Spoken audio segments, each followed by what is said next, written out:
So rational choice theory was first proposed, at least in its contemporary form, by Cornish and Clark in '86. So this is their book here, The Reasoning Criminal. And essentially, rational choice theory looks at the question of why do people commit crime? And so there's decisions that are made based on things like human emotion and thought processes, but overall the premise of rational choice is that people choose crime. And so there is this decision-making process that takes place.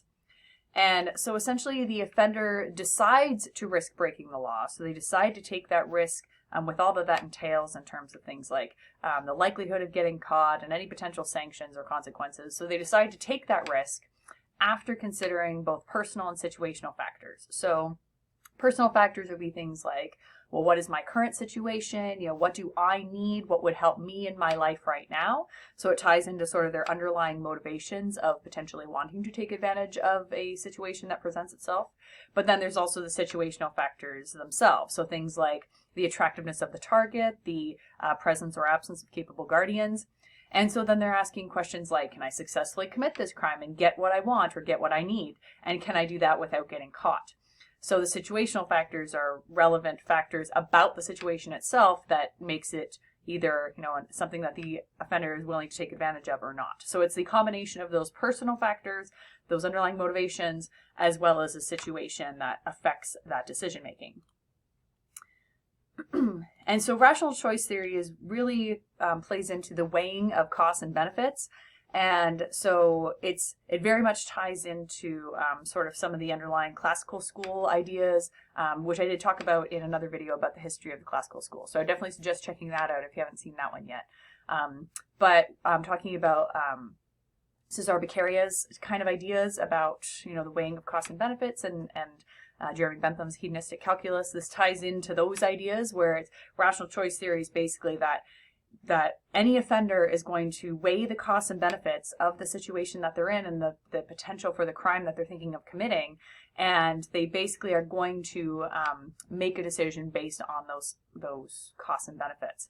And so this can be a conscious or at least semi-conscious process in the sense that it's planned and they think about it and they're like, well, there's a risk of this, or I might get caught because of this, but this is, what I really need. And so they might have that process. But it can also be a subconscious split-second process. And so this would be more, all of these things are rational, but sort of that subconscious split-second process doesn't necessarily mean they're incorporating everything, but it happens like this. But all decisions are rational if we take this rational choice approach, because as humans, naturally, we will never do something where we think the negatives outweigh the positives for that situation, or if we think the risk of negative things happening or sanctions or negative consequences, if we think that risk is higher than the risk of getting the good things, we're not going to take that risk unless that reward, the potential reward, is so high that it outweighs that risk. So we are always having these weighing in our minds, whether we are conscious of it or not. Because if I know that the bad is going to outweigh the good, I'm just never going to make that decision. So all decisions are rational. However, there is this thing that's called bounded rationality. And so this is often what would happen in that subconscious split-second process, but can also happen in a more conscious process as well. But this is basically where a potential offender doesn't consider all possible consequences. They basically only think about it enough to make their decision, and then they go ahead and make their decision. And so if they thought about it a little longer or a little more in depth, they might have been like, oh, I didn't even think about this consequence and now I have to deal with that. Or, I totally thought I'd get away with it, but then I did this really stupid thing that's definitely going to get me caught. So bounded rationality, it's still a rational decision, and still that offender is making the decision that they think in the moment is going to give them the best possible outcome with the least possible negatives or drawbacks. So when we say all decisions are rational, this doesn't mean that any other person viewing that situation is going to see it as rational. What it means is that person making that decision in the moment, they are doing what they think is going to get them some kind of benefit, which outweighs the possibility or the type of risk or sort of negative consequence that could happen. So even somebody who is, if we talk about somebody who's an addict, If they have an addiction, then the reward of getting their next fix or their next drink or whatever the addiction is, it's such a reward. It's held in such high regard that almost any risk or any negative consequence can't outweigh that positive reward that comes from that, how they interpret their next fix or their next drink or whatever. So while all decisions are rational, it means rational from the mindset of the person making the decision in that moment. Even somebody who is in a state of psychosis is still making rational decisions to them in that moment. So even if they are, there's some auditory or visual hallucinations that are, telling them that if they don't do this thing, then they're like that demon is going to come eat their soul. In their mind, doing the thing that they're being told to do is the better option, because that idea of, the demon coming to eat their soul or whatever, that is such a negative in their mind and their weighing of the costs and benefits they're still making a rational decision that if other people were in that exact same mindset, they would do the same thing. So it doesn't mean that it's rational from an outside observer. It just means that it's rational from that person making that decision in that moment. That same person might see it as totally irrational after the fact, but in that moment, they are doing what they think is going to get them the best outcome with the least amount of risk and negatives.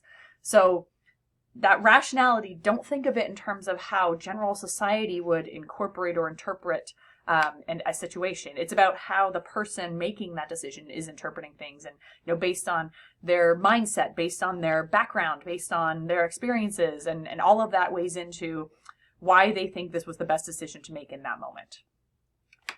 And so this rationality, this rational choice, weighing of costs and benefits, this affects not only the decision to commit the offense, but also all the decisions made within the context of the offense itself.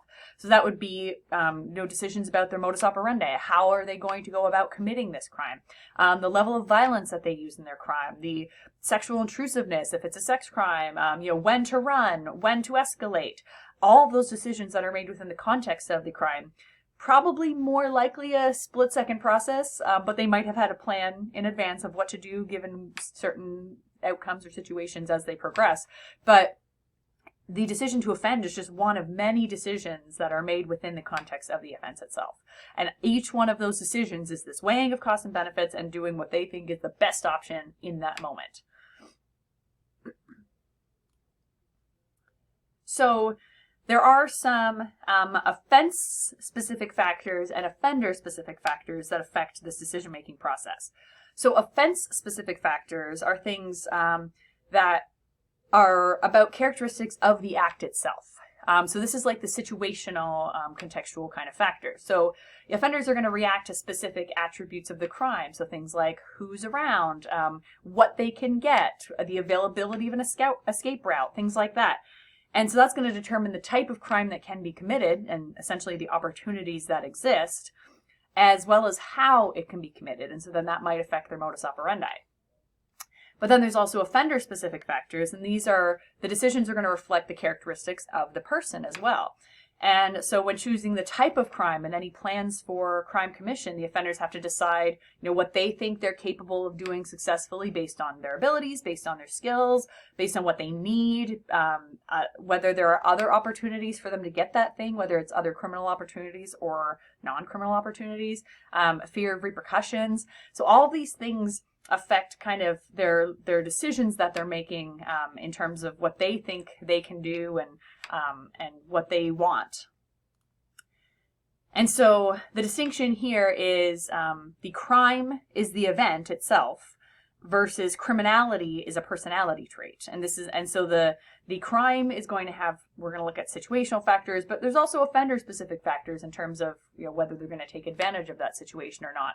But criminality is the underlying personal trait that increases or decreases the likelihood that someone will take advantage of an opportunity should it present itself. So, and even if we look, even the most chronic offenders are not constantly committing crimes. Even if somebody's committing crimes every day, most of their time is still spent not committing crimes. And so the majority of their lives are spent not committing crimes. So the trait that increases the likelihood of committing crimes is different than the actual crimes themselves. So when we look at the structure of criminality, numerous personal factors will condition people to be more likely to choose crimes, or to choose crime as sort of a viable option. One is economic opportunity. So if somebody is suffering and enduring economic deprivation, or sometimes just perceived deprivation, that's going to, be a personal factor that makes them more likely to take advantage of a criminal opportunity that might get them, more economic advancement for themselves, either temporarily or on a more permanent basis. Learning and experience, though, are also very relevant, because if they see other people succeed at crime, or if they succeed themselves in previous crimes, then they're more likely to do it again. And so if they see other people, oh, well, they did this and they got away with it, and look at all this, stuff they got, or the power they have, or whatever, they're going to be more likely to commit crimes themselves. And so crime becomes normalized, both within their social life, but also possibly within their family. And the more of that normalization that happens, the more likely they're going to take advantage of an opportunity and see the benefits of crime and sort of minimize any of the negatives. Also, knowledge of criminal techniques is going to play into some of the personal factors that affect those choices to commit crime. You learn from your own mistakes. That's something that everybody does. Criminals do that too. They also learn from other people's successes and failures. And so they learn sort of what's a good opportunity and what isn't a good opportunity, or how to best take advantage of this opportunity. And so they learn the best conditions for specific crimes, which includes when to commit a crime, but as importantly, when not to commit a crime. That's just as important to gain that knowledge. And so increased knowledge increases their confidence and their willingness to commit crimes and to make those decisions. And then we look at how crime itself is structured. Then this revolves around decisions about, what crime to commit, where, when, who to target, things like that. So choosing the specific type of crime there are a lot of things that can affect this kind of what crime type is the choice. It may depend on what's happening in the crime market. So things like you're going to see increased theft when Social Security or welfare checks come out. You're going to see increased drug trafficking when a dealer is caught and the market kind of opens up. You're going to see increased shoplifting if a new department store opens up, or if a detection system in a store goes down and people know about it. So certain conditions of the market is going to affect when we see increases and decreases in certain crime types. Time and place, though, is also very relevant. The opportunity for certain crime types change depending on the time of day, the time of week, the location. For example, B&Es are more likely to happen during the day, but not on weekends. Violent crimes are more likely to happen at night and on the weekends. Crime is also more likely to take place in certain places. So if we look at geographic locations, especially in relation to the offender's home. And so they don't commit crimes right around their home, but they also don't want to travel too far or to where they're not familiar. So there are patterns there as well. Also, if we look at the types of places, so, public or private locations, violence more often takes place in public against strangers, but domestic violence and sexual violence, especially against children, more likely to happen in private. So there's shifting opportunity structures based on the time and place.